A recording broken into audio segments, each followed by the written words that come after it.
Bienvenidos a Conversaciones de Fe, soy Yves Malcott y estoy con el pastor Sergio González, que me acompaña en una serie que yo creo que va a ser muy interesante, porque vamos a ver obstáculos para la bendición. Así es. No, a veces, sí, leemos en la palabra, somos bendecidos. De hecho, desde antes de la fundación del mundo, con bendición espiritual en los lugares celestiales, hay todo un tema de bendición porque somos redimidos de la maldición, Amén. pero no se ve en general muy manifestada la bendición en la iglesia. Así es, sí. Entonces, podríamos poner, no sé, preguntarnos, ¿es la Biblia que está mal o es la iglesia? Sí, claro. Hay uno de los dos que no funciona. Claro, sí. Y en general podemos decir que siempre es nosotros. Es de nuestro ¿no? lado. Sí. Es de este lado, porque pues hay muchas cosas que tenemos que aprender, que conocer, que modificar, yo creo también en nuestros hábitos, en nuestro estilo de vida, en nuestra manera de manejarnos y tal vez también, bueno, trabajar con los motivos que tenemos, por qué queremos ser bendecidos. Siempre decimos bendecidos para bendecir. Claro. Pero no siempre es el caso. No siempre es el caso, sí. A veces bendecido para mí, para mí, para mí. Uh-huh. Y está bien que seas Sí. bendecido, pero yo creo que también toda propuesta de Dios tiene un propósito. Claro. Y para que el propósito se cumple, pues tenemos que nosotros, por otro lado, cumplir también con ciertos requisitos celestiales, espirituales, que a veces por ignorancia estamos atorados. Sí. Por eso vamos a explicar muchas cosas acerca claro. de esto, porque más conocemos la palabra de Dios, la voluntad de Dios, más bendición llegará a nuestra vida. Así es. Yo creo que es básico. Sí, fíjate que yo recuerdo que cuando inicié la vida en Cristo, iba a la iglesia y pues las historias que platicaban para mí eran completamente nuevas, como para todos. Sí. Y platicaban la historia de David contra Goliat, las grandes victorias del pueblo de Dios y cómo alcanzaron tantas bendiciones y la provisión. Pero a pesar de que yo veía esas historias, al ver yo la iglesia como tal, la comunidad de personas que estaban ahí conmigo, yo me daba cuenta que esa bendición, esa prosperidad, ese gozo no era tan real. Claro. Que algo estaba faltando ahí, que había un elemento faltante ahí. Sí. Y pues yo simplemente decía, oye, ¿cómo hablamos de tantas maravillas y vivimos en una situación a veces tan decadente, ¿no? Exacto. Y me pegaba mucho el tema de Gedeón, no sé si recuerdas cuando le dice, oye, pues tú nos hablas de las grandes maravillas y yo aquí estoy escondido en el lagar, ¿no? Exacto. Sí. Sí. Bueno, es un buen ejemplo porque también vemos dos Gedeones en la Biblia. Sí. El primero escondido, maldecido, pero que se auto-maldecía también, que no tomaba autoridad sobre nada, que huía finalmente delante del enemigo. Y después el segundo, el que sí prosperó, que se levantó, que fue contra el enemigo, que obtuvo sus victorias, nada más siguiendo la voluntad de Dios. Entonces, podemos pasar de un Gedeón 1 a Gedeón 2. A Gedeón 2, sí. Sin problema, cuando viene la revelación. Cuando viene la revelación, exactamente. Y fíjate que ahí está un punto bien interesante porque Gedeón se hace la pregunta, o sea, ¿por qué hablan de tanta maravilla y a mí no me sucede? Uh-huh. ¿Por qué toda mi generación ha estado hundida, escondida, atrapada, viviendo pues en la sombra, ¿no? Sí. Oprimidos. Claro. Y dice, si nos hablan de que tanta bendición y tanta provisión. Y yo creo que debe de haber ese celo en cada creyente, de cuando vas a la iglesia y dices, oye, qué bendición lo que acaban de predicar. Sí. Pero eso tiene que ver conmigo. ¿He vivido algo así? ¿O mi vida ha sido una vida completamente del esfuerzo, de lo natural, nada extraordinario? Yo no he visto milagros, no he visto sanidades, no he visto provisión.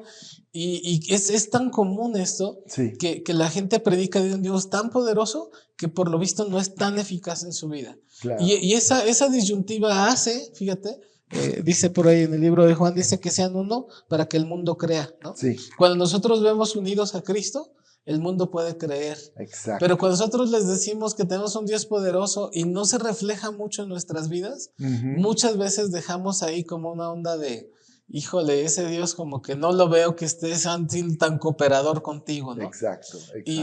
Y no significa que no pasemos temporadas o dificultades, porque todos pasamos como parte de esa formación del carácter de Cristo en nosotros. Sí. Sin embargo, no es una estancia permanente, sino que es un proceso de vida en el que vamos pasando. Claro. Y bueno, fíjate que hay versículos clave que a mí me encantan y que quería compartir hoy. Una parte de estos es, por ejemplo, el versículo en Proverbios donde dice, riquezas, honra y vida son la remuneración de la humildad y el temor de Jehová. Así es. Y a mí se me hace un combo bien completo este versículo. Es tremendo. Es tremendo, sí. Sí, claro. Porque, o sea, dices, oye, la riqueza está muy padre, pero ¿qué sería de la riqueza sin honra y sin vida?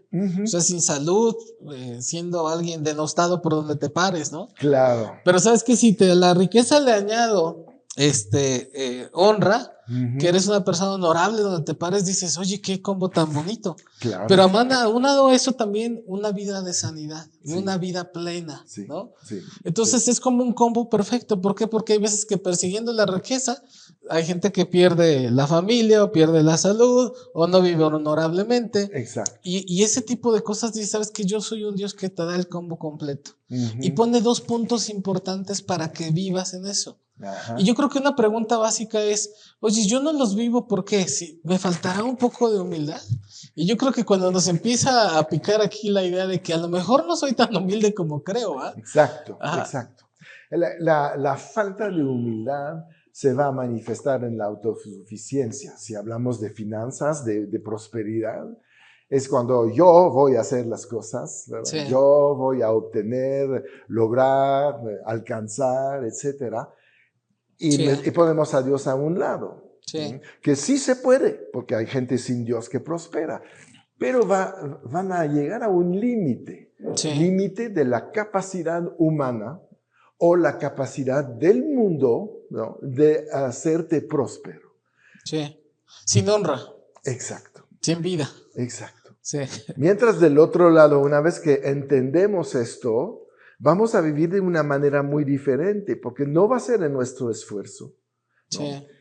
La prosperidad no se calcula tampoco en ceros que hay ahí después del 1 en tu cuenta de bancos, porque hay mucha gente que tiene mucho dinero que no lo disfruta. Entonces eso no es prosperidad. La cosa es que la prosperidad es que siempre tendrás suficiente para dar a toda obra y que hay sobreabundancia para ti. Amén. Pero la sobreabundancia va mucho a depender de otros factores que los factores comunes. ¿Qué es ser un rico en México? Bueno, tal vez tener $100 millones. Yo creo que sí eres rico. ¿Qué es ser rico si eres sheik árabe?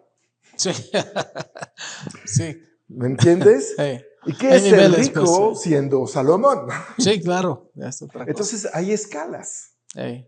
Y a veces ser rico es con lo que tienes poder hacer, todo lo que necesitas hacer para el Señor y mantener una familia en todo lo que se necesita y tener realmente sobras para dar. Así es. Entonces, hay niveles. Realmente tú puedes empezar a subir tus niveles, porque Dios no está en contra que alcances la riqueza de Salomón. Claro. Es muy difícil llegar a esto. En esta época creo que nadie ha llegado a este nivel. No, todavía no. Pero no es una cosa imposible, porque al que cree, todo es posible. Así es. Entonces, pero no tenemos que empezar a meternos en esta obsesión. No, sí. Sin caer en la avaricia, sino entendiendo precisamente que Dios habla de una plenitud, de una prosperidad, de un bienestar, ¿no? Hoy que está de moda esa palabra, ¿no? Sí. Entonces, ese bienestar del que busca Ese es el bienestar, el bien vivir, el estar bien con la familia, con los vecinos, el tener lo suficiente para vivir Exacto. y lo suficiente también para ayudar, para Exacto. ser de bendición, ¿no? Sí. En el nivel en el que te muevas. Sí. ¿Ok? Pero si estamos batallando con algunas cosas, un punto importante es, oye, voy a checar si a lo mejor la humildad me pudiera llevar a, ¿no? A poder ser más eficaz en esto que está faltando, ¿no? Ajá. Es un primer tema, yo creo que hay que analizar ahí, porque hay veces que nosotros, por ejemplo, la humildad no sale de su zona de confort. Perdón, el orgullo, la soberbia. Ah, sí, ¿no? claro. Sí, o sea, yo siempre hago esto, yo no lo puedo hacer diferente y nunca he hecho otra cosa y no voy a hacer otra cosa porque yo aquí estoy y esta es mi zona de confort. Y esa es parte de una soberbia. Cuando una persona con humildad es una persona versátil. Enseñable. Enseñable, abierta. Sí, abierta. Exacto. Que está dispuesto a ir y preguntar, oye, ¿cómo le hiciste? Sí. Oye, ¿yo te puedo ayudar? Oye, ¿me permites que te cargue el maletín? Porque quiero ver cómo operas, cómo trabajas, claro. Cómo funcionas, ¿no? Sí. ¿Sabes por qué? Porque te admiro, porque yo quisiera vivir en esa plenitud que noto en ti. Ajá. Pero eso se requiere humildad. ¿Por qué? Porque normalmente es, yo me veo poca cosa y de seguro ni me va a querer hablar. Sí. ¿Y para qué voy a andar ahí? Y yo no tengo por qué andarle cargando el maletín, ¿no? Y cuando sabes algo, tenemos que aprender a vivir en esa humildad de decir, hay cosas que yo no sé. Claro. Pero si alguien sabe, puedo ir y preguntar. Con humildad tomar el curso necesario, ¿sí? Esforzarme para en lo correcto, pues en mi fe, para poder vivir en ese nivel de plenitud que la otra persona tiene, ¿no? Claro. Humildad tiene que ver con decir, voy a elevar mi oración a Dios y decirle, Dios, no sé hacerlo, no tengo manera de hacerlo, no tengo oportunidad para hacerlo, pero en tu nombre lo haré, ¿no? Sí. No sé cómo funciona, no sé cómo sucede, no tengo a alguien que me esté ayudando, pero yo sé que tú me estás escuchando y sé que puedes darme esa bendición que estoy necesitando, así es, ¿no? Así es. Y eso es humildad. Sí. Al final de cuentas, la oración, si no es humilde, pues ni siquiera es recibida, ¿no? No. Es como la oración del fariseo, ¿no? Sí. Dios, te doy gracias porque no soy como este publicano pecador, ¿no? Puede ser, es peor. Sí. Y dice, pues es que él salió justificado, ¿no? El pecador que no quería ni levantar su rostro. La oración es finalmente reconocer nuestra necesidad de Dios. Sí. Reconocer que nosotros sin Dios no funcionamos. Exacto. Que sin Dios no sale nada bien. Que sin Dios podemos tener un éxito ahí pírrico, ¿no? Medio, no sé, que no tiene gran relevancia. Claro. Al nivel que Dios quiere llevarnos. Sí. Dios quiere llevarnos a un gran nivel, pero siempre dándole la gloria, la honra y la alabanza a Él. Sí. Siempre manifestando que todas las cosas buenas han sido por Él, gracias a Él, claro. Debido a Él, por su instrucción. ¿Por qué? Porque Él es el único que merece la gloria. Sí. Y entonces cuando tú le entregas y tú estás dispuesto a eso, dices, sabes, yo estoy dispuesto, Dios, a darte toda la gloria, toda la honra y la alabanza, ¿no? Y vemos, por ejemplo, el caso de David. O sea, David fue formado en una temporada difícil como claro. Rey, ¿no? Sí. Fue corregido duramente. No vemos tanta esa corrección, por ejemplo, con Saúl, ¿no? No. Pero con David fue enseñado en humildad, enseñado en servicio, enseñado en trabajo, enseñado en disposición, claro. Enseñado en la adoración. Sí. Él aprendió a honrar a Dios en medio de los momentos más difíciles de su vida, ¿no? Claro. A cantar sus salmos, ¿no?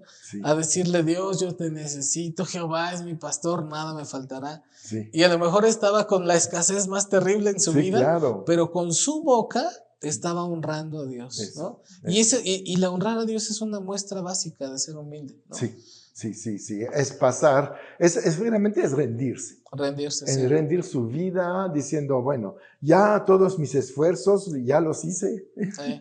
Y no he tenido el resultado que esperaba. Por eso cuando Dios habla diciendo, mis pensamientos no son sus pensamientos. Yo tengo pensamientos de bien y no de mal, para que tengan el fin que esperan. Entonces es muy claro, el fin que esperas no va a ser a través de lo que tú piensas, sí. O como tú piensas hacerlo, sino como Él ya planeó algo para ti. Hay un camino especial, sí. De bendición que está primero en Cristo.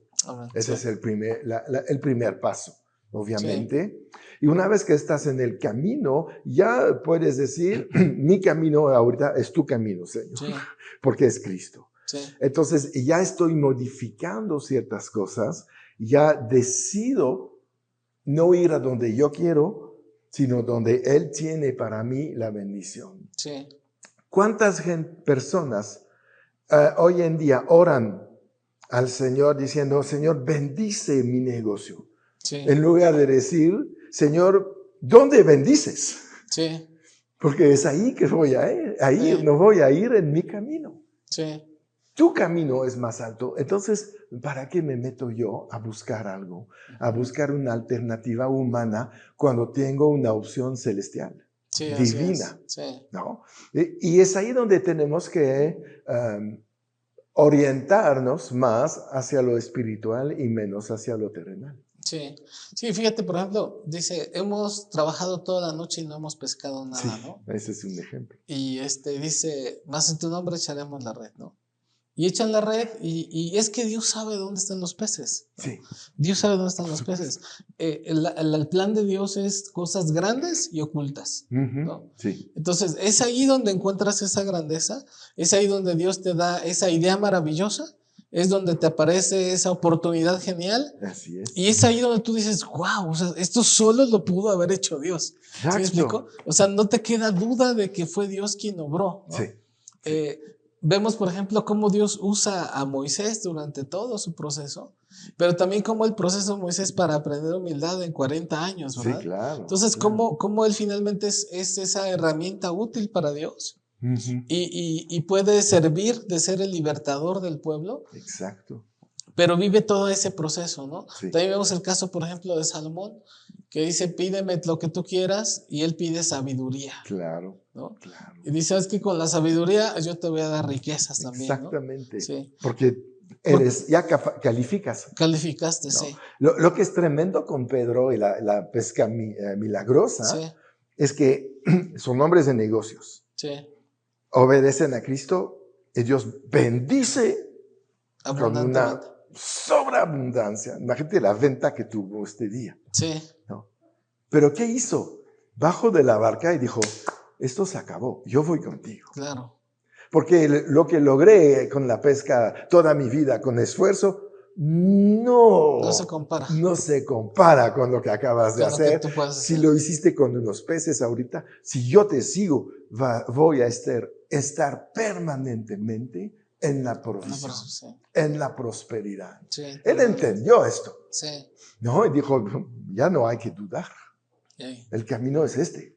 Sí. ¿no? Sí, al final del día él se encuentra con un Dios que es capaz de multiplicarlo todo, de cambiar la escasez en abundancia, Sí, ¿no? sí. De convertir toda la escasez en una gran provisión y de hacerlo evidente, ¿no? De Sí, hacerlo claro. evidente a todos. Sí. Y yo creo que ahí es donde tiene que descansar nuestro corazón. Sí. Que la humildad no viene a humillarnos. No. La humildad viene a darnos lo mejor del cielo en la tierra. Exacto. El hecho de que tú en la iglesia puedas servir, por ejemplo, ¿no? En algo, sí. Eso es una muestra de humildad, ¿no?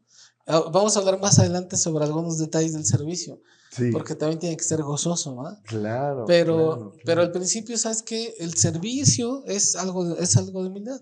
Oye, pero yo soy un hombre de negocios, bueno, pues puedes ir y barrer, ¿no? No tienes problema también. en eso.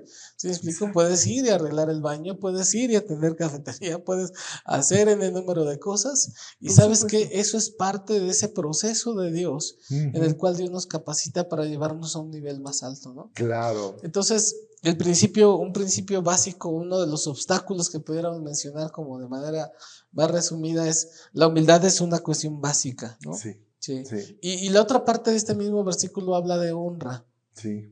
De riquezas, honra y vida son la remuneración de la humildad, y el segundo punto es el temor de Jehová. El temor de Dios. Sí. Es algo que no se predica suficiente. No. Tomamos demasiado a la ligera nuestra relación con el Todopoderoso. Sí, así es. Y no el Papito Dios. Sí. Porque le bajamos de nivel con estos apodos que le ponemos. Es el Todopoderoso. Es el Todopoderoso, sí. Es el creador de todo. Entonces, el que escucha todo lo que hablamos, ¿no? Sí. El que ve todo lo que pensamos. Sí. El que ve hacia dónde caminamos, ¿no? Exacto. Los planes que tenemos. Sí. Las intenciones de nuestro corazón. Entonces, cuidado con esto. Este es un tema muy bueno también. Bien, pues ya se nos acaba el tiempo de este primer programa. Vamos a seguir, no se despegan de nosotros. Suscríbanse al canal, comparten la enseñanza y recuerdan, siempre en victoria.